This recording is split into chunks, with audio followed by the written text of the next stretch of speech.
औज़ु बिल्लाहि मिनश्शैतानिर्रजीम बिस्मिल्लाहिर्रहमानिर्रहीम अल्हम्दुलिल्लाहि रब्बिल आलमीन वस्सलातु वस्सलाम अला अशरफिल अंबिया वल मुरसलीन बिल क़ासिम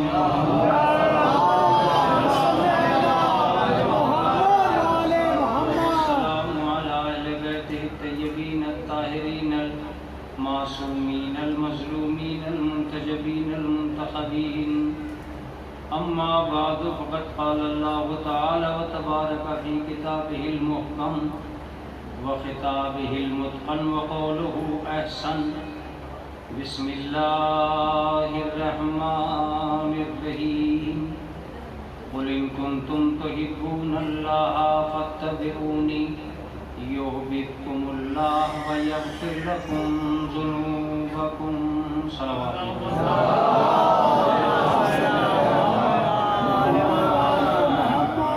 हज़रत गिरामी क़द्र कुरान मुक़द्दस में इंसानी सिफ़ात में से एक सिफ़त का ज़िक्र परवरदिगार आलम ने आया करीमा में कुछ इस तरह से किया है कि अगर इंसान उस पर गौर व फिक्र कर ले तो वो उसकी नजात के लिए काफ़ी वाफ़ी है। इरशाद होता है कि मेरे हबीब, ये लोग जो तुमसे ये कहने के लिए आ गए हैं कि हम खुदा से मोहब्बत करते हैं, इनसे कहिए कि ये आपका इत्तबा करें। अगर ये आपका इत्तबा करेंगे तो हम इनसे मोहब्बत करेंगे और हमारे नतीजे मोहब्बत में इनके गुनाह बख्श दिए जाएंगे। इंसानी सिफ़ात में से जो अच्छे सिफ़ात हैं, जिन्हें सिफ़ात हसना कहा जाता है, उनमें से एक का नाम मोहब्बत है। मोहब्बत दुनियाए इंसानियत की वो अजीम तरीन शय है कि जिसने हज़ारों चीज़ों को जन्म दिया है। अगर इस कायनात के अंदर लफ्ज़ मोहब्बत को वजूद न मिलता तो कायनात की तरक्की रुक सकती थी। ये सारी कायनात इसी एक लफ्ज़ के चारों तरफ है जिसका नाम मोहब्बत होता है। मोहब्बत जिस्म से लेकर आसमान तक, आसमान से लेकर ज़मीन तक, ये मोहब्बतों का तुफ़ैल है जो ज़िंदगी का काफ़िला कदम ब कदम आगे बढ़ता चला जा रहा है। अगर मोहब्बतों को वजूद न मिले तो न कहीं रिश्तेदारियों का वजूद पाया जाएगा, न कोई बाप बनेगा, न किसी को बेटा बनने में मज़ा आएगा। सारे रिश्तों का अंसुर एक ही जगह जाके रुकता है जिसका नाम मोहब्बत है। बाप कुर्बानियाँ न देता अगर मोहब्बत न होती, बेटा खिदमत न करता अगर मोहब्बत न होती, माँ कुर्बान न जाती अगर मोहब्बत न होती, बेटे वालेहानापन न दिखाते अगर मोहब्बत न होती। मोहब्बत नाम है उस कशिश वाकई का जो एक दूसरे से लिपट कर इंसानियत को आगे बढ़ाने में मदद देती है। ज़मीन को आसमान से मोहब्बत है, आसमान को ज़मीन से मोहब्बत है। एक कुव्वत, एक कशिश है जिसने एक दूसरे को वालेहानापन अता किया है। अगर सूरज चमक कर अपनी किरणों को कुर्बान न करे तो चांद में चांदनी का हुनर पैदा न हो।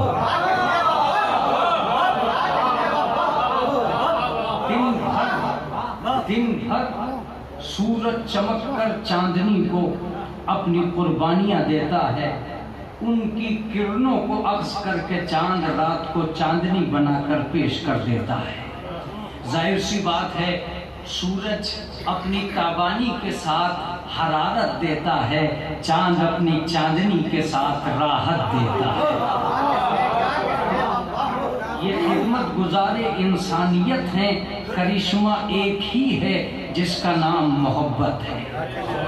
मोहब्बत जब आगे बढ़ती है तो कभी बंदगी बन जाती है और कभी रज़ाकियत बन जाती है। मोहब्बत जब आम हो जाती है तो कहीं रहमान बन जाती है, कहीं रहीम बन जाती है। मोहब्बत जब करम होती है तो खानदान बन जाती है, जब करीम होती है तो रहमान बन जाती है। एक सलावत पढ़ दे मोहम्मद।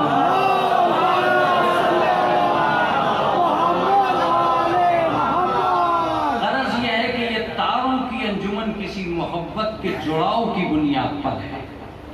ये ज़मीन और आसमान का क़याम किसी मोहब्बत के क़याम की वजह से। अगर इस कायनात में इस मोहब्बत को ख़त्म कर दिया जाए तो दुनिया के अंदर नफ़रत का वजूद होगा, उल्फत का वजूद नहीं होगा। मुतवज्जे रहिएगा, ये लफ्ज़ मोहब्बत ही है जिसने आग को पानी के ज़रिए ठंडा करना सिखाया है। अगर मोहब्बतों का वजूद न होता तो बर्बादियां तो होती, आबादियां न होती, जलाने वाले तो होते, बुझाने वाले न होते। एक सलवात पढ़ दे मोहम्मद वाले।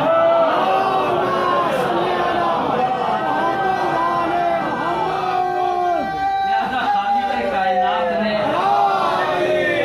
इंसान को लफ्ज़ मोहब्बत से आरास्ता करके ज़मीन पे भेजा, और यही वो शय है जो आपको, हमें और सबको इस कायनात के अंदर आगे बढ़ने और बढ़ाने पर मजबूर कर दिया। अब मैं वो तफसीर नहीं करना चाहता जो मोहब्बत की उमूमी तफसीर है, क्योंकि आप उस उमूमी तफसीर का तर्जुमा नहीं है, आप एक खुसूसी मोहब्बत का तर्जुमा है जिसका नाम अज़ादारी है।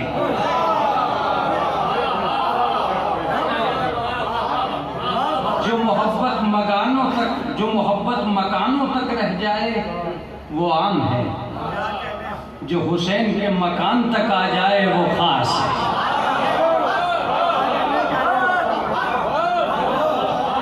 जो मोहब्बत मालदारी का तवाफ करे वो आम है, जो आज़ादारी का तवाफ करे वो खास है। जहाँ सिर्फ खानदान नजर आए वो मोहब्बत आम है, जहाँ साहिबे ईमान नजर आए वो मोहब्बत खास है। आप किसी आम मोहब्बत के खूगर नहीं हो, आप एक खास मोहब्बत के खूगर हो। खास मोहब्बत किसे कहते हैं, ये इस आया करीमा से पता चलता है कि कुछ लोग रसूल इस्लाम के सामने आकर कहते हैं कि हम अल्लाह से मोहब्बत करते हैं। जाहिर सी बात है, इजहार मोहब्बत के लिए न इससे बेहतर इंसान था, न इससे बेहतर जगह। मक्के की गलियों की ये आयत है, मक्की आयत है, और रसूल इस्लाम के सामने ये लफ्ज़ कहा जा रहा है कि हम खुदा से मोहब्बत करते हैं। बात अगर कबूल कर ली गई होती तो रसूल पे किसी आयत के आने का सवाल ही नहीं था। आयत रसूल पे आई कि मेरे हबीब अगर ये सच कह रहे हैं कि अल्लाह से मोहब्बत करते हैं तो इन्हें ये देख के ये तेरी पैरवी कितनी करते हैं। एक सलवात पढ़ दे मोहम्मद वाले।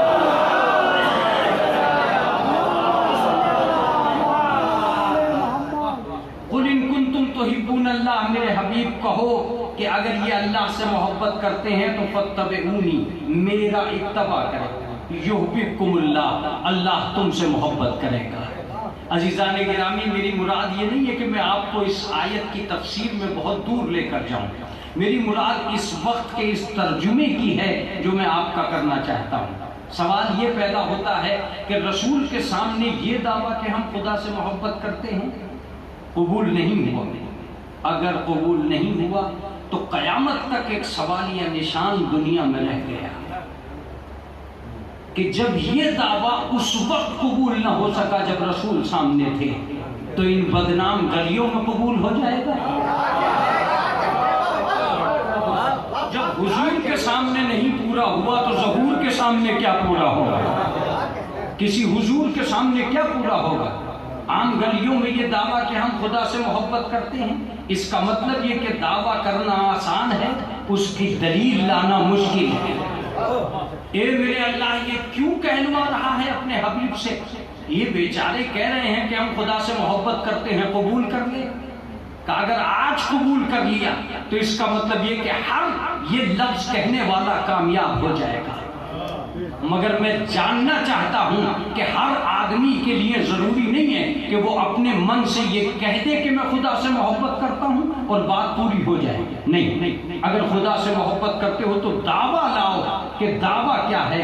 अल्लाह ने फौरन एक लफ्ज रखा जो इस दुनिया की तफसीर करता है, इस जमाने की तफसीर करता है, युहिब्बुकुमुल्लाह, हम भी तुमसे मोहब्बत करेंगे।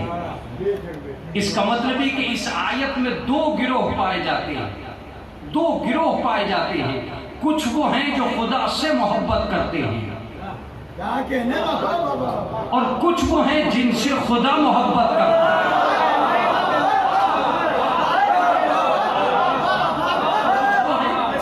जिनसे खुदा मोहब्बत करता है। मैं समझता हूं कि ये सारे झगड़े फिरकों के खत्म हो जाएंगे अगर इन दोनों लफ्जों पर गौर कर लिया जाए। आप ईसाई हैं, वो मजूसी है, ये यहूदी है, वो हम्बली है, वो शाफई है, ये मालिकी है, वो कादरी है, इन सब की क्या जरूरत है। तुम मालिकी हो या शाफई, हमें इससे कुछ लेना देना नहीं है। हमें इतना बता दो, तुम उनमें से हो जो खुदा से मोहब्बत करते हैं या उनमें से हो जिनसे खुदा मोहब्बत करता है।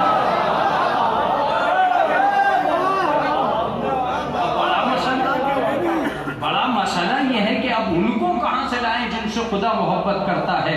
मौलाना, लाइनें तो दोनों ही अच्छी लग रही हैं।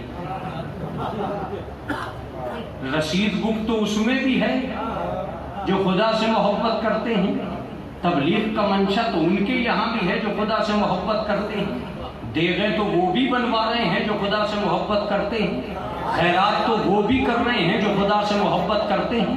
तो मौलाना, इस लाइन में क्या प्रॉब्लम है? आखिर इतनी बड़ी दाढ़ी खुदा से मोहब्बत ही की तो फेल में है।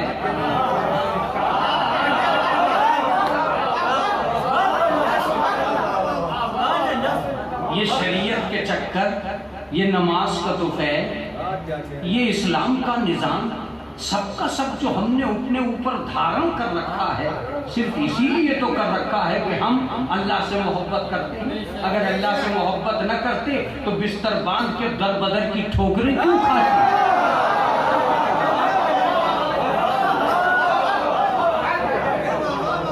अगर अल्लाह से मोहब्बत न कर रहे होते तो ये मई जून के महीने में भूखे मरने की जरूरत क्या थी? ये खामखा चावलों में दम क्यों? ये खैरात की रातों को रोटियां क्यों? इसका मतलब ये कि हम अल्लाह से मोहब्बत करते हैं। और आप ये कह रहे हैं कि ये लाइन सही नहीं है। मैं कहता हूं कि ये लाइन सही थी आतंकवाद आने से पहले।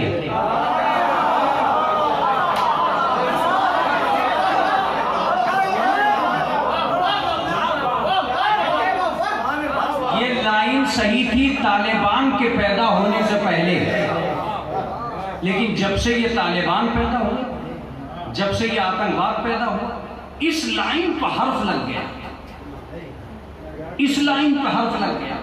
अगर खुदा की लाइन, इस लाइन के लोग कि हम खुदा को चाहते हैं सारे अच्छे होते तो कोई आतंकवादी बनता ही नहीं। अब अगर करबला में खड़े हैं, हम मजलिस में खड़े हैं, तो मैं आज आपकी खिदमत आलिया में सिर्फ यही लफ्ज की तशरीह करने के लिए आया हूं कि हमें सोचना पड़ेगा कि हम कहां खड़े हैं। क्या ये लफ्ज आम नहीं है कि हम खुदा से मोहब्बत करते हैं? हम अपनी नस्ल को झोंक दें इस लफ्ज में कि ये भी खुदा से मोहब्बत करें। सुने और गौर से सुने, चूंकि जितने भी लोग ये कह रहे हैं कि हम खुदा से मोहब्बत करते हैं वो सारे सच्चे नहीं हैं, इसलिए लाइन अच्छी नहीं है। ये लाइन अच्छी नहीं है, लिहाजा एक ऐसी लाइन तलाश करनी चाहिए जिसमें कोई झूठा हो ही नहीं। तवज्जो दीजिएगा, जिसमें कोई ऐबदार ही ना हो। मौलाना वो लाइन कौन सी है? वो लाइन मैं बता रहा हूं। एक लाइन ये है कि हम खुदा को चाहते हैं, और एक लाइन ये है कि खुदा भी किसी को चाहता है। जाहिर सी बात है, हम झूठे होकर ये कह सकते हैं कि हम खुदा को चाहते हैं, मगर खुदा किसी झूठे के लिए ये नहीं कह सकता।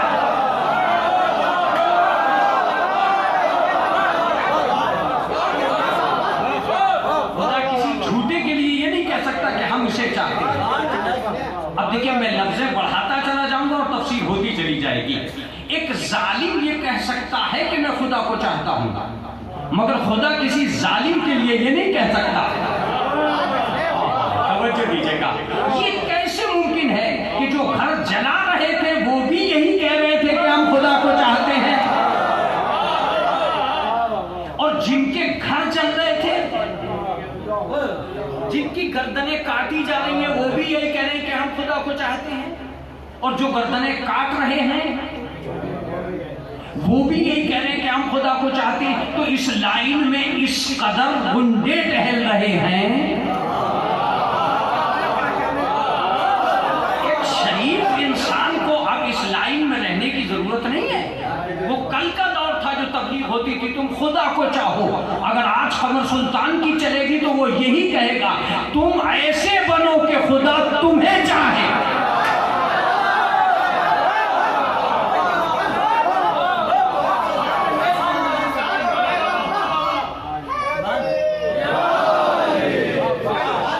इसलिए कि इस लाइन में इतने मक्कार पैदा हो चुके हैं, इतने गद्दार आ गए हैं, इतने खराब लोग आ गए हैं इस लाइन में कि खुदा का नाम लेकर लूटते रहे, इंसानियत को तबाह करते रहे, आदमियत को बर्बाद करते रहे, और लफ्ज यही रहा कि हम खुदा को चाहते हैं।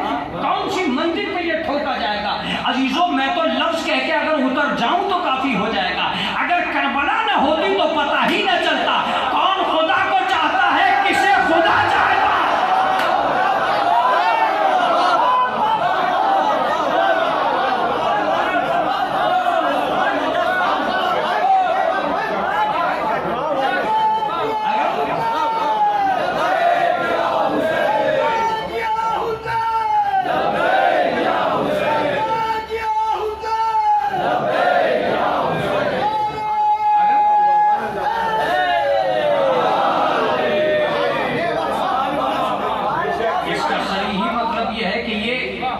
यकतरफा मोहब्बत की जादूगरी आप थोप रहे हैं पूरी दुनिया के ऊपर। लाओ चंदा, हम खुदा को चाहते हैं, पढ़ो नमाज, हम खुदा को चाहते हैं, चलो उठो, हम खुदा को चाहते हैं, ये करो, हम खुदा को चाहते हैं। आपको ऐसा किसने बना दिया कि ये करो और वो करो?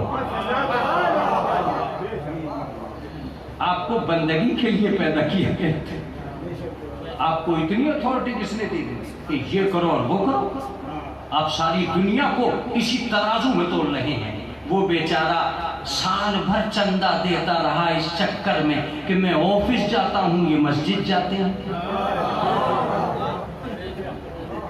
ये अपनी मस्जिद का रोब जमा रहे। इसीलिए इमाम खुमैनी ने कहा था कि उनसे होशियार रहना जिनके हाथों में लंबी तस्बीह है। एक सलावत पढ़ दे मोहम्मद वाले मोहम्मद।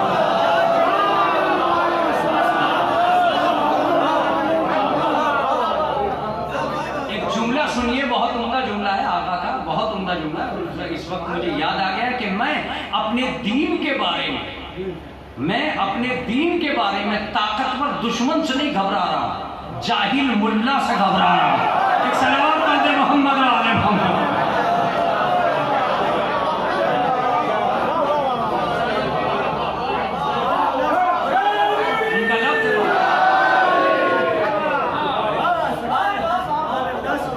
उनका लफ्ज है बाकायदा तस्बीह बदस्त मुल्ला।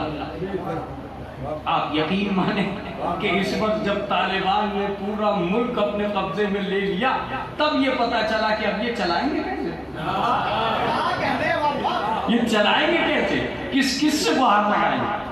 ऐसी बात है, ताकत के बल पे मुल्क छीन लेना ये एक अलग मसला है, लेकिन अक्लो खिरत की बुनियाद पर मुल्क को चला लेना यह अलग मसला। लिहाजा जाहिर सी बात है, अगर पहली ही टेढ़ी रखी गई हो तो अब जहां तक जाएगा। मगर मैं अपने इस मजमे से ये कहता हूं कि ये तालिबान को जन्म कहां से मिला। अगर ये मजमा नहीं समझ पाया तो कभी नहीं समझ पाएगा। तालिबान को जन्म मिला अबू तालिब के बुग़्ज़ में।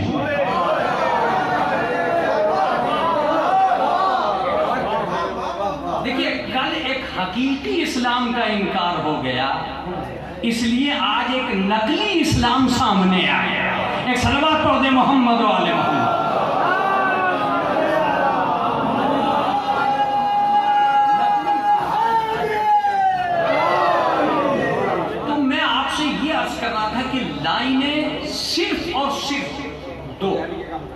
एक लाइन ये है कि आप खुदा को चाहते हैं जो इतनी कमजोर हो चुकी है कि आज बच्चे को घबराहट हो रही है इस लफ्ज से कि वो कैसे इस लाइन में रहेगा। और आपसे मैं कह रहा हूं कि आप रह सकते हैं, दुनिया का कोई आदमी भी रह सकता है।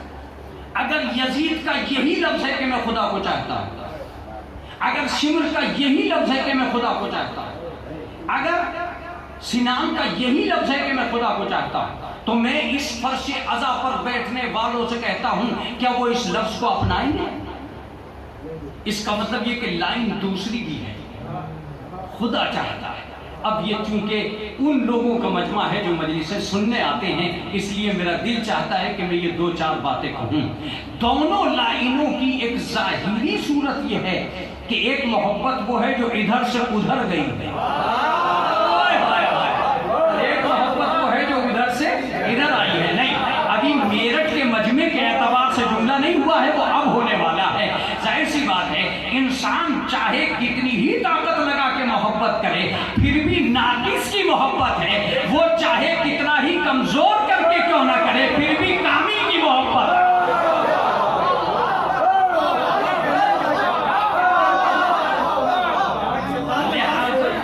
आजिज की मोहब्बत में और मुख्तार की मोहब्बत में फर्क है। वो कादिर मुतलक है, अगर वो चाहेगा, अगर वो चाहेगा। दोनों का फर्क भी बताता चलूं कि अगर दोनों लाइनों में क्या फर्क है। जाहिर सी बात है, वो जब चाहेगा ये एक तैयारी है, खुदा हमें चाहे ये एक तैयारी, हम खुदा को चाहते हैं ये एक तैयारी। देखिए लफ्ज मेरा है, जितना मुख्तसर कर सका मैंने कर दिया। आपकी अपनी दुनिया है, आप उसे सजा लीजिएगा अगर सच सके। जब तक हम इस लाइन पे चलते रहेंगे कि खुदा हमें चाहे, हम खुदा को चाहते हैं, दुनिया तबीयत की आगे आएगी। जिस दिन हम ये चाहने लगे कि खुदा हमें चाहे, दुनिया शरीयत की आगे आएगी। बड़ी अजीब बात कह रहा हूं, जो मजलिस में मेरे नौजवान को समझ लेना चाहिए वो बात कह रहा हूं। जब तक हम ये सोचते रहेंगे कि हम खुदा को चाहते हैं, तो जैसी देख हम बनाना चाहेंगे वैसी बनेगी, जैसा लिबास हम पहनना चाहेंगे वैसा पहनेंगे, जैसा कलर हम पसंद करेंगे वही पसंद होगा। लेकिन जब हम ये चाहने लगेंगे कि अल्लाह हमें चाहे, तो अब जो कलर अल्लाह को पसंद होगा, जो ग़िज़ा अल्लाह को पसंद होगी, जो खाना अल्लाह को पसंद होगा, जो लफ्ज़ अल्लाह को पसंद होगा। यही वजह है कि उसने इस दुनिया में कुछ लोग ऐसे भेजे जिनके ऊपर ये लिख के भेजा, वमा तशाऊना इल्ला यशा अल्लाह। ये कुछ नहीं चाहते, वही चाहते हैं जो खुदा चाहता।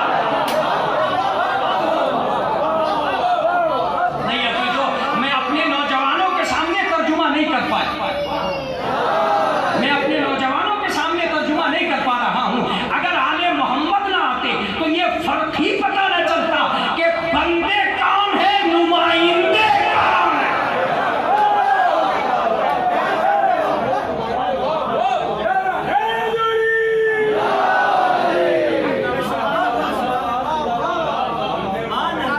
लिहाजा एक तैयारी ये है कि हम खुदा को चाहते हैं, देख बना रहे हैं खुदा को चाहते हैं, दाढ़ी बढ़ाते हैं खुदा को चाहते हैं, हम दुनिया लुटा रहे हैं खुदा को चाहते हैं। और एक ही है कि खुदा हमें चाहे। यकीन मानिए रफ्तार बदल जाएगी अगर आदमी ये सोचने लगेगा कि खुदा हमें चाहे। मुतवज्जे रहिएगा, मैं तो लफ्ज कह के गुजर जाऊंगा। आदमी ये सोचने लगे कि खुदा हमें चाहे, इसीलिए वो दुश्मन के सीने से नीचे उतर के आएगा। मैं तो कह चुका था कुछ कहना। दुश्मन के नीचे से, सीने पर से, जबरदस्त दुश्मन के सीने से नीचे उतरना। अगर सुल्तान बताओ ये वाकया कब हुआ था, क्यों बताओ, हजारों मजलिसों का सुना हुआ वाकया। या अली आप उतर क्यों रहे, क्या मुझ पे एतबार नहीं रहा? अली कहेंगे क्या मुझ पे एतबार नहीं रहा? जिसको एक दफे ढा दिया हजार दफा भी वो नीचे आ सकता है। मगर मैं सिर्फ इसलिए उतरा था कि दुनिया को ये पता चल जाए शजाअत अलग चीज है, मशीयत अलग चीज है।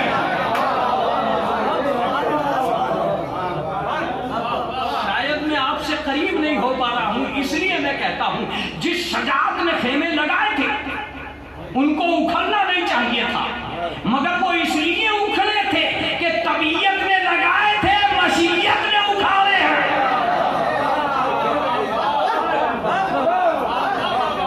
मैं अब्बास से पूछूंगा कि अब्बास अगर शजात का तकाजा है नहरे फरात पे खेमे लगा देना, तो मौला अब ये खेमे उठने नहीं चाहिए, सैयद के खेमे हैं।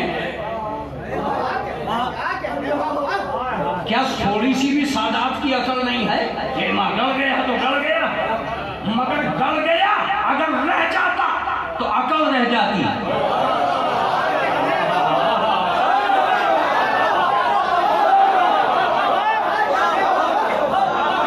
मुतवज्जे रहिएगा, इस मजलिस का तारीख को करबला नहीं कहते, पिछले को करबला कहते।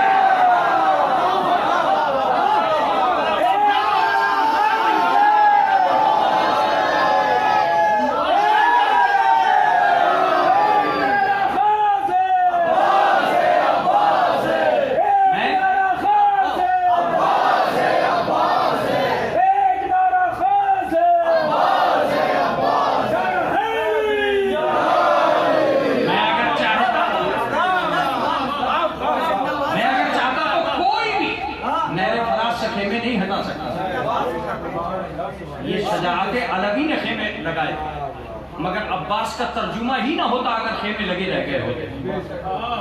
खेमे लगाना मेरी शजाअत की दलील था, खेमे हटाना मेरी इताअत की दलील था। तवज्जो दीजिएगा, मेरे जज्बात ने खेमे लगाए थे और हुसैन के हुक्म ने खेमे हटवाए। क्या जुमला है मेरा! हुसैन के हुक्म ने खेमे हटवाए हैं। मैं अगर खेमे ना हटाता तो दुनिया यही कहती कि अब्बास बागी हो गया। अब्बास इताअत का दूसरा नाम है, इसलिए मैंने खेमे हटाए। मौला जब खेमे हटेंगे तो दुनिया तौहीन महसूस करेगी का तौहीन की खातिर हम काम नहीं करते। अगर हमारा बाप तख्ते खिलाफत छोड़ सकता है दीन की खातिर,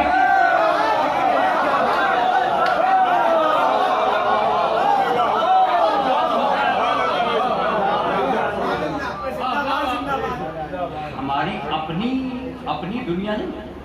लिहाजा मैं ये अर्ज कर रहा था आपसे कि कुछ लोग इस कायनात के अंदर ऐसे आए जिन्होंने ये बताने की कोशिश की कि मशीयत एक शय, हमारी अपनी लाइन में प्रॉब्लम ये हो रही है कि हम हर चीज में ये नाप रहे हैं।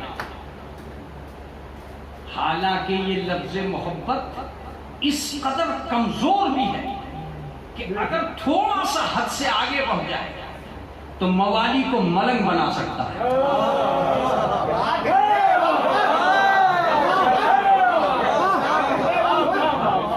मवाली को मलंग बना सकता है, अक्लमंद को पागल बना सकता है।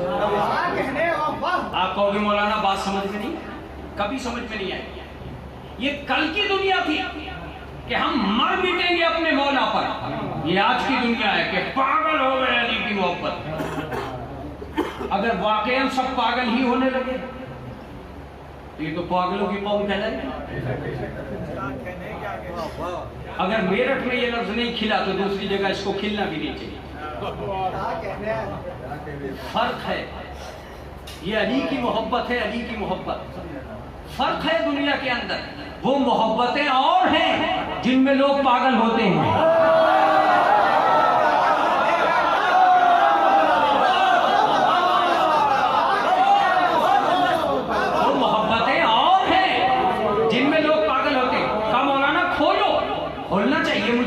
जाहिर सी बात है, ये अदब की दुनिया है, जरूरी नहीं है इसमें क्या बेअदबी है, कुछ भी नहीं।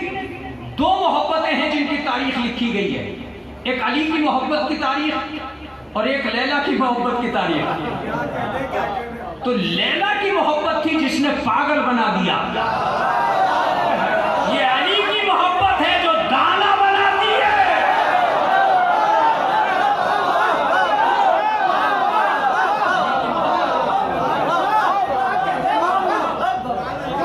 अली की मोहब्बत किसी को दीवाना नहीं बनाती, अली की मोहब्बत तो आते ही इंसान दाना हो जाता है, अक्लमंद हो जाता है। ये तो अक्ल की असास है अली की मोहब्बत। लिकुल्ल शैइन असासुन व असासुल इस्लाम हुब्बुना अहलल बैत। हर चीज की एक बुनियाद होती है और हम दीन की बुनियाद हम अहले बैत की मोहब्बत है। तो अजीजों, ये अली की मोहब्बत है। का मौलाना अब आप अलग जा रहे हैं, मिंबर पे हैं आप, तैयारी से हैं? हाँ तैयारी से तो हूँ। का बहलोल भी तो दीवाने थे, वो अली के चाहने वाले थे। मैं कहूँगा कि मेरे बच्चों को शायद तारीख मालूम नहीं है कि बहलोल को हमेशा दो तरीके से लिखा गया। कुछ ने लिखा ये दीवाने थे, कुछ ने लिखा ये दाना थे। आप बेदार हैं? कुछ ने लिखा ये दीवाने थे और कुछ ने लिखा ये दाना थे। जितने अली के दुश्मन थे उन्होंने दीवाना लिखा,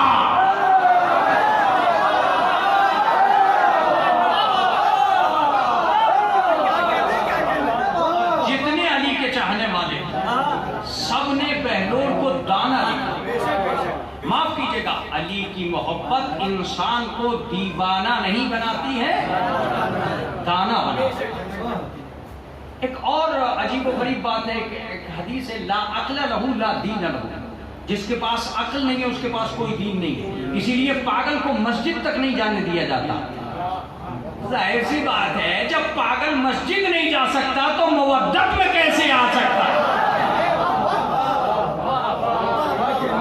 ये अली की मोहब्बत। अब एक सवाल पैदा होता है कि साहब ये दो लाइनें आपने पैदा तो कर दी मौलाना, एक लाइन इधर से उधर जा रही है और एक लाइन उधर से इधर आ रही है। हम कैसे तैयारी करें अली की मोहब्बत? हम कैसे तैयारी करें कि खुदा हमसे मोहब्बत करे? ये आपकी अपनी दुनिया है खुदा के पास। मैं इसमें कुछ नहीं कहूँगा कि आप कैसे तैयारी करेंगे कि खुदा से मोहब्बत करें। मैं तो ये जानता हूँ, जब सोने का मसला हो तो उसने बिस्तर हिजरत पर सोकर बताया कि यही मर्जी है, और जब जागने का मसला हो तो वो रातों को जागकर इबादत इसीलिए करता था कि वो जानता था कि इस वक्त रात का जागना ही इबादत है। वो इबादत हो ही नहीं सकती जो किसी दूसरे के कहने पे हो।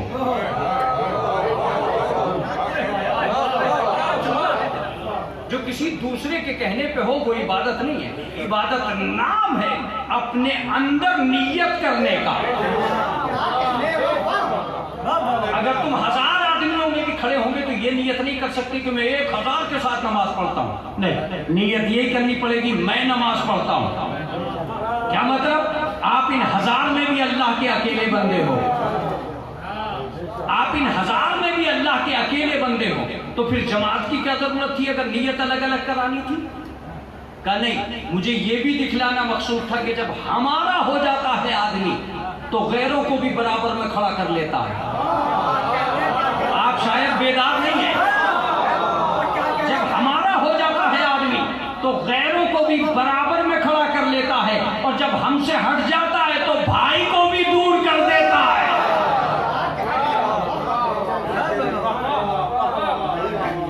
बड़ी अजीब बात ना कहूं मैं, अगर कल तक भी बोलता रहूं कि साहब जमात ये है और इबादत ये है और मोहब्बत ये है, तो शायद बात नहीं होगी। एक लफ्ज मुझे याद आ रहा है, एक आदमी आया हजरत अली के पास और पूछता है सुन्नत क्या है? का रसूल की जिंदगी को अपनाकर चलने का नाम सुन्नत है। का बिदत क्या है? का सुन्नत रसूल से इनहराफ करने का नाम बिदत है। का मौला जमात किसे कहते हैं? का हक पे जमा होने का नाम जमात है।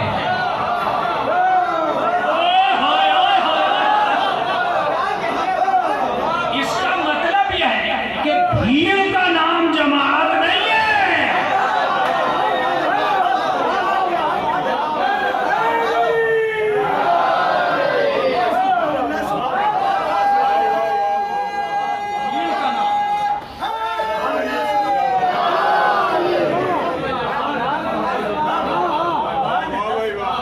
भीड़ को जमात नहीं कहते, हक पे जमा होने का नाम। अगर 1000 आदमी भी हो और वो हक पे ना हो तो जमात तो हुई नहीं, फरादा रह गया सारे के सारे। जमात जब ही हो सकती है जब वो हक पे जमा हो। तो खाली जमा होने का नाम जमात नहीं है। इसका मतलब ये कि हर आदमी इमाम जुमा भी नहीं है।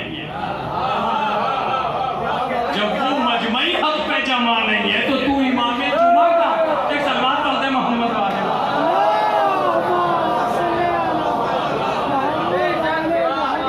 नहीं समझ में आई बात? समझ में आएगी जब एक भी दिन अली अपने घर से निकल के नमाज जुमा पढ़ने नहीं गए। एक भी दिन, पहली दौर में, दूसरे दौर में, तीसरे दौर में एक भी दिन अपने घर से निकल के जुमा पढ़ने नहीं गए। क्यों नहीं गए? अली जानते थे ये हक पे जमा ही नहीं है। एक सलमान पढ़ते मोहम्मद आले मोहम्मद।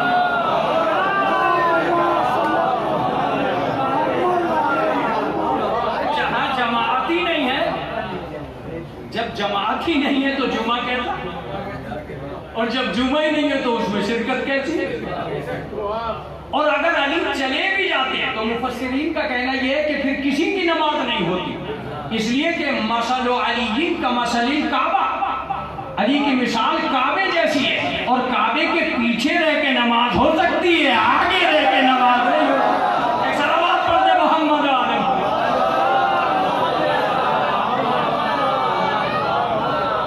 चलिए मैं उस वादे को पूरा करता हूं जो वादा मैंने आपसे किया था, और ये आखिरी भी हो सकता है अगर आप और हम दोनों साथ हो। सवाल ये पैदा होता है कि मौलाना ये एक मोहब्बत है जो परवरदिगार आलम की जानिब से हमें मिली है, इसकी तैयारी ही हमारी तैयारी है। ये तैयारी कहाँ से मिलेगी? मैं आपसे अर्ज कर रहा हूं कि ये जितनी भी अज़ादारी चल रही, ये प्रैक्टिस है हकीकी मोहब्बत तक पहुंचाने की। ये किसी शख्स की तरबियत नहीं है, अज़ादारी कौम की तरबियत का नाम है। जुमला सुनिएगा, किसी एक नस्ल को तरबियत करने का नाम मजलिस नहीं है, 3 नस्लों को तरबियत देने का नाम मजलिस है। यही वजह है कि इमाम हुसैन की मजलिस जहां भी होती है, पहला काम यह होता है कि हुसैन की मजलिस वाक़े होते ही लफ्ज़ मिल्कियत खत्म हो जाता है। अब ये किसका मकान है ये नहीं देखा जाएगा, किसकी मजलिस है।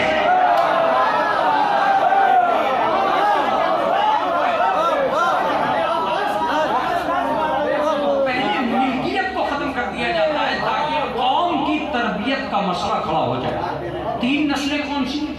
3 नस्लें वो है, एक नस्ल तो वो है जो जा रही है, वो बुजुर्गों की नस्ल। एक नस्ल वो है जो जवान है, इसको बर्पा कर रही है, और दूसरी नस्ल वो है जो इंतजार में है कि कब इंतजाम हमारे हाथ में आएगा। आजादारी को दुनिया का कोई आदमी इसलिए नहीं मिटा सकता कि इसमें बैक वक्त 3 नस्लें बैठी हैं।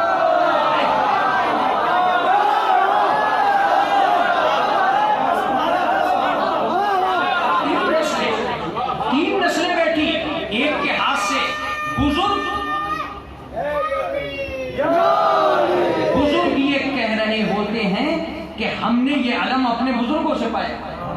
जवान ये कह रहे होते हैं कि हम इसके तमन्नाएं हैं। इसका मतलब ये कि हमारी मजलिस में तीनों ताकतें बैठी हैं। वो माजी बैठा है जिसने आजादारी देखी है, वो हाल बैठा है जो जिम्मेदार बना हुआ है, वो मुस्तकबिल बैठा है जो बच्चों की शक्ल में है। अब मैं लफ्ज कहकर आपकी खिदमत आलिया में इस चैप्टर को आगे बढ़ा दूंगा और उस मोहब्बत की तरफ पलट जाऊंगा। एक लफ्ज मेरा सुनिए, ये बच्चों को क्यों लाया जाता है? मां सिवा मजलिस के कोई आजाद जगह ऐसी बची ही नहीं है जहां फख्र से बाप अपने साथ बेटे को ले जा सके।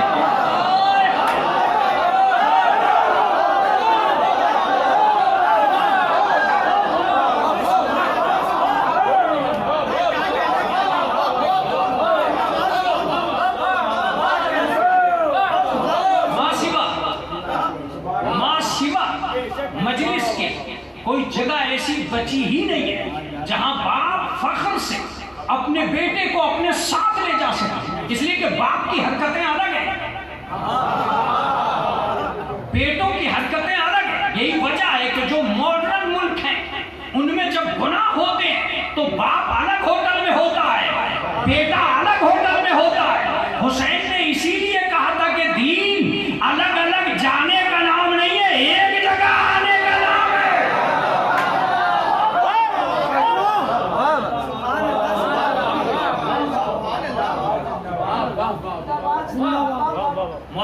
इसमें क्या तरबियत होती है? हाँ, इसमें तरबियत हुई है। कैसी तरबियत हुई है? बाप जाके भिड़ोता है बेटे पे, तुम मजलिस में नहीं दिखाई दिया, कहां चले गए थे?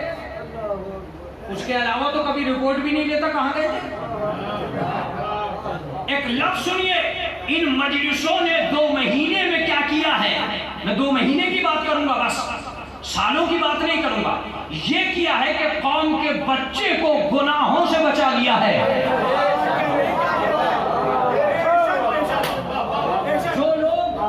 जो लोग गुनाह करना जानते हैं वो सैटरडे ही को तय करते हैं कि हमें कौन से होटल में जाना है। हमारा बच्चा सैटरडे को तय करता है कौन सी मजलिस में जाना है।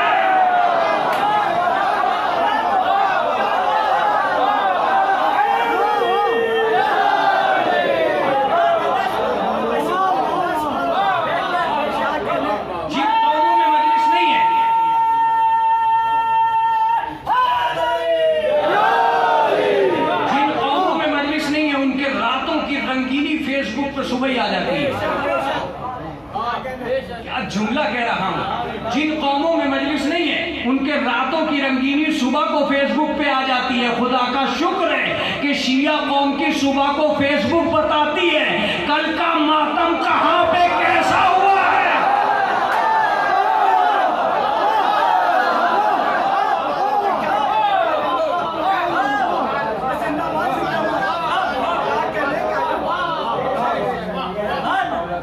बुजुर्गों का कोई मसला ऐसा नहीं है जिसमें जवानों को दिलचस्पी हो।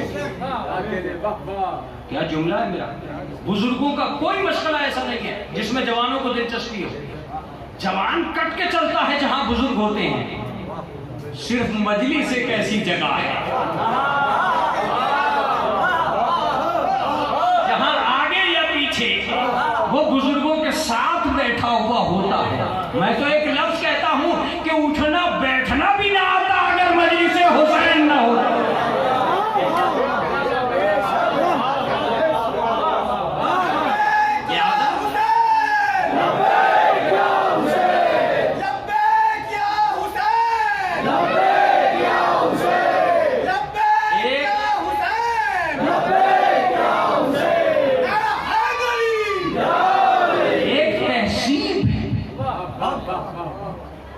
जिससे हम अदा नहीं। अब ये है क्या? आज तक दुनिया का कोई आदमी ये नहीं बता सकेगा कि ये क्या है। खुदा की कसम, अगर इसे अहले बैत की रिवायतों में देखना चाहते हो तो वो बातें तुम तक पहुंच ही नहीं सकती जो अहले बैत ने इसके लिए मुअय्यन की, आज़ादारी के लिए। अलबत्ता मैं ये कह सकता हूं कि हर आदमी ने अपने अपने तर्जुमे किए। मैं तो ये समझता हूं कि शिया हजरात पर ये लफ्ज भी बोझ है कि हम हुसैन से मोहब्बत करते हैं। खुदा की कसम, ये मोहब्बत से भी कोई आगे की चीज है जो हम हुसैन से करते हैं। इसलिए कि हम हुसैन के सिलसिले से किसी भी चीज को उसका शरीक नहीं करार दे सकते। तो मोहब्बत तो हम बहुत सारी चीजों से करते हैं। हमें माल से मोहब्बत है, हमें मकान से मोहब्बत है, हमें आराम से मोहब्बत है, हमें अपनी औलाद से मोहब्बत है, हमें कायनात की बहुत सारी चीजों से मोहब्बत है। लेकिन क्या हम ये कहते हैं कि जैसी मोहब्बत हमें मकान से वैसी हुसैन से? नहीं, ऐसा नहीं हो सकता। अगर ऐसा नहीं हो सकता तो मेरा लफ्ज सुनिए, ये और कोई शय है जो हम हुसैन से करते हैं, मोहब्बत से आगे की चीज है। इसलिए कि जिससे हम मोहब्बत करते हैं वो कायनात है और हुसैन मौलाए कायनात है।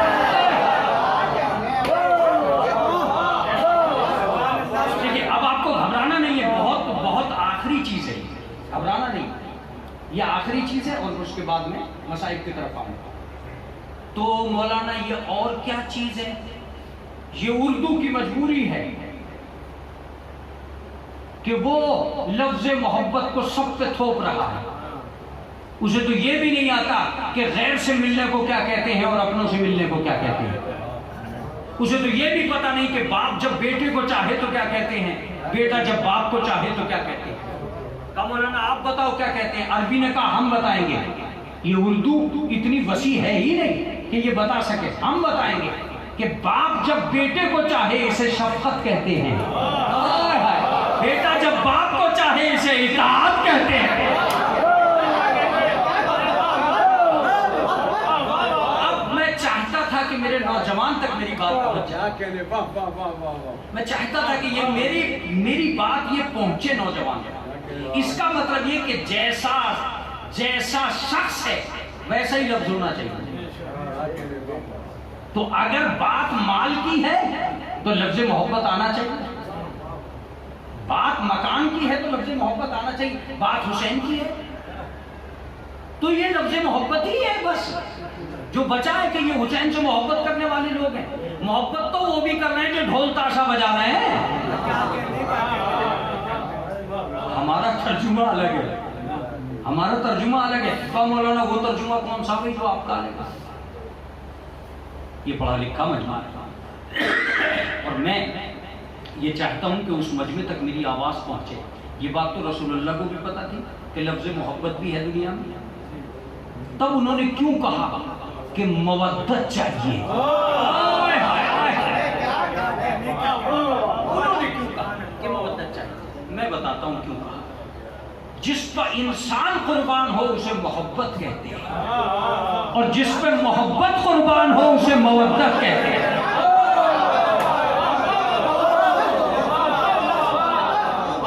यकीनन हमें आराम से मोहब्बत है मगर उसे मजलिस में लगा देना मवद्दत है। मैं तो तर्जुमा करने को तो लाया। हमें माल से मोहब्बत है उसे तवल्लुक बना के बांट देना मवद्दत है। हमें नींद से मोहब्बत है उसे शब्बेदारी बना देना मवद्दत है। हमें औलाद से मोहब्बत है उससे फाका कराना मवद्दत है।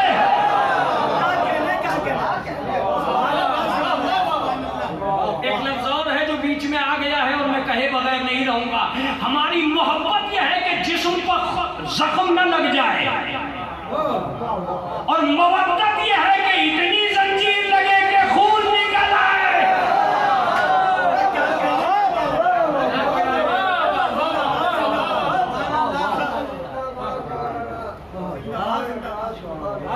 बहुत से लोग चुप हो जाते हैं जब जंजीर के मातम की बात आती है। बहुत से लोग चुप हो जाते हैं और ये कहने लगते हैं कि साहब वो मौलाना जरा गौर कीजिए और एहतियात कीजिए। देखिए ये तो आगा भी जानते थे कि बंद नहीं होगी, तो आगा भी जानते थे कि बंद नहीं होगी, फिर भी उन्होंने कहा। असल में उन्होंने कुछ और काम किया ही नहीं है, वही काम किया जो रोजाना हमारी गलियों में होता था। एक शफीक सेक्रेटरी ने बच्चे को धार लगाकर जंजीर का दस्ता देकर कहा जाओ मेरे लाल मातम करो। जब हम मातम करने लगे या हुसैन तो एक बुजुर्ग आए, उन्होंने मातम करते करते हमारे हाथों से दस्ता छीन लिया।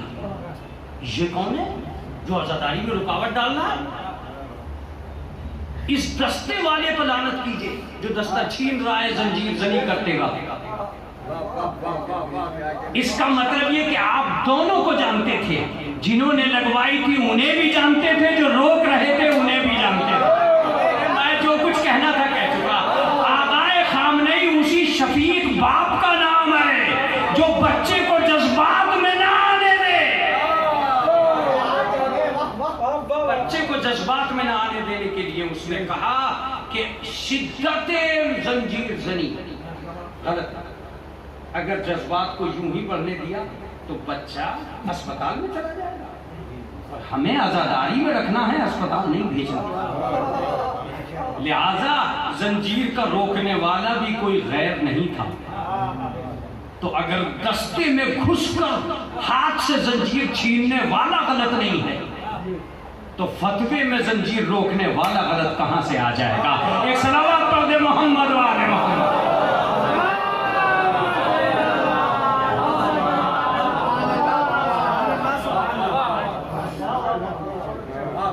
ये आपसे असल में मर्जियत की दुश्मनी के अंसुर को बेदार करने के लिए दुश्मनी पैदा कराई कि लानत भेजिए, इन्होंने जंजीर जनी रोक दी। शरीयत को रोकने वाले को आयतुल्लाह नहीं कहते। कभी एक रकत नमाज रोकी हो तो बताओ। मगर किसी मोहल्ले के आदमी ने अगर किसी बच्चे को मुसल्ले से हटाया हो तो बताओ। इसका मतलब ये कि मुसल्ला वो चीज थी ही नहीं जिस पे से कोई बाप भी हटा सके, लेकिन जंजीर वो शय थी कि जवान के हाथों से छीनी जा सके। क्यों? इसलिए कि जज्बात उभर ना जाए। इसका मतलब जवानी जज्बात जानती है, बुजुर्गी फिक्र जानती है। जज्बात पर काबू पाने के लिए एक जरी शख्स का होना जरूरी है, जिसने उन नौजवानों को जिनके हाथों में बेहंगम दस्ते थे और वो अस्पतालों का रुख कर रहे थे, रोक दिया। खबरदार अगर तौहीन इस्लाम का सबब बन जाए, अगर किसी अक्लमंद की समझ में ना आए, हमें दीन बचाना है, हमें शरीयत बचानी है, लिहाजा जरूरी है कि जज्बात पर एक मोहब्बत और शफीक मोहब्बत हो। अजीजों, हम जो मोहब्बत इमाम हुसैन से करते हैं उसके एक रूप का नाम मवद्दत है। मवद्दत ये वही चीज़ है जिसे रसूलुल्लाह ने अपनी कौम से तलब किया था कि तुम मेरे अकरबा से मवद्दत करना। यह और बात है कि जिन लोगों ने मोहब्बत का नाम लिया था, जब वो करबला में आए तो कुछ इस रूप से आए कि बीबी ज़ैनब कहती हैं, कहाँ गई मेरे नाना की मवद्दत, कहाँ गई हम अहले बैत से मवद्दत। क्या यही मवद्दत का अज्र है? क्या इसीलिए शरीयत और मजहब और दीन? अज़ीज़ान गिरामी, ये तो करबला हुई। अगर करबला न होती तो क़यामत तक मुसलमान के चेहरे से नकाब न उठे। मुसलमान के चेहरे से नकाब उठाने के लिए ही हुसैन अलैहिस्सलाम ने करबला को वजूद पसीब किया। तुम रो इसलिए कि तुम्हारे रोने से फातिमा ज़हरा के रुमाल में आंसू जमा होते। तुम रो इसलिए कि यही दिन है जब तुम रो सकते हो। मैं जानता हूँ कि रोजाना तुम आंसू बहाते हो, इसलिए तुम ये कहते हो मौलाना थक गए। तुम कह सकते हो कि थक गए हैं, मगर सैयद सज्जाद से पूछो, ज़ैनब कुबरा से पूछो, उम्मे कुलसूम से पूछो, जनाब फिज़ा से पूछो। अगर तुम ये कहते हो कि हमें साल भर हो गया है रोते रोते, तो जरा सैयद सज्जाद से पूछो कि अपने बाप को कितने साल हुए। अज़ीज़ान गिरामी, बड़ा अजीब होता है, बड़ा अजीब होता है इस कायनात के अंदर उन लफ्जों को पहुंचाना जो करबला में वारिद हुए। ये उन अज़ादारों का मजमा है कि जो तारीखी हैसियत से अज़ादार रहे हैं, इसलिए मैं इनके लिए कोई बहुत मुरस्सा मसाइब की उम्मीद नहीं करता हूँ। सिर्फ एक लफ्ज में मसाइब हैं, मैं आप तक पहुँचाना चाहता हूँ। मैं तुमसे ये पूछना चाहता हूँ कि क्या तुमने पूरी करबला सुन ली है? तुम यही कहोगे कि मौलाना अगर सुन ली होती तो किसी दूसरी मजलिस में जाने की हिम्मत कर। मैं जाकिरीन से पूछता हूँ, क्या तुमने पूरी करबला पढ़ दी है? तो जाकिरीन कहते हैं कि अगर हमने पढ़ दी होती तो किसी दूसरी मजलिस को पढ़ने की हिम्मत न करते। मैं मुअर्रिखीन से कहता हूँ कि तुमने पूरी करबला लिख दी है? तो वो कहेंगे कि मौलाना अगर हमने लिख दी होती तो फिर आज करबला के ऊपर किताबें न लिखी जाती। मैंने बशीर से पूछा, क्या तू करबला लिख सका? तो वो कहता है कि करबला मैं नहीं लिख सका। अजीजों, जिस मेरठ से मुझे उम्मीद है वो लफ्ज आ रहा है। जनाबे बशीर से जब आप ये पूछेंगे पूरी करबला लिख दी, तो एक मजबूरी बशीर कहता है कि मैं करबला न लिख सका, इसलिए कि करबला में मसाइब इतनी तेज चल रहे थे कि कलम उतनी तेज न चल सका।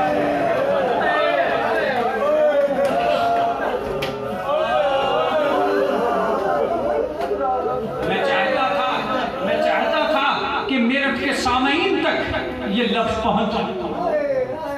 और उसके बाद किसी मसाइब की ज़रूरत नहीं रहती, सिर्फ तफसीर की ज़रूरत है, सिर्फ तफसीर की ज़रूरत है। और मैं तफसीर करूँ आपके सामने। कलम उतनी तेज नहीं चल रहा था जितनी तेजी से मसाइब चल रहे थे। जब मैंने बशीर से कहा, बशीर तुम ये क्या कह रहे हो, तो शायद बशीर का जवाब यही आएगा, कहा मैं ये तो गिन सका कि हुसैन के जिस्म पर जख्म कितने लगे, मगर मुझे ये नहीं पता कि सज्जाद के दुर्रे कितने लगे।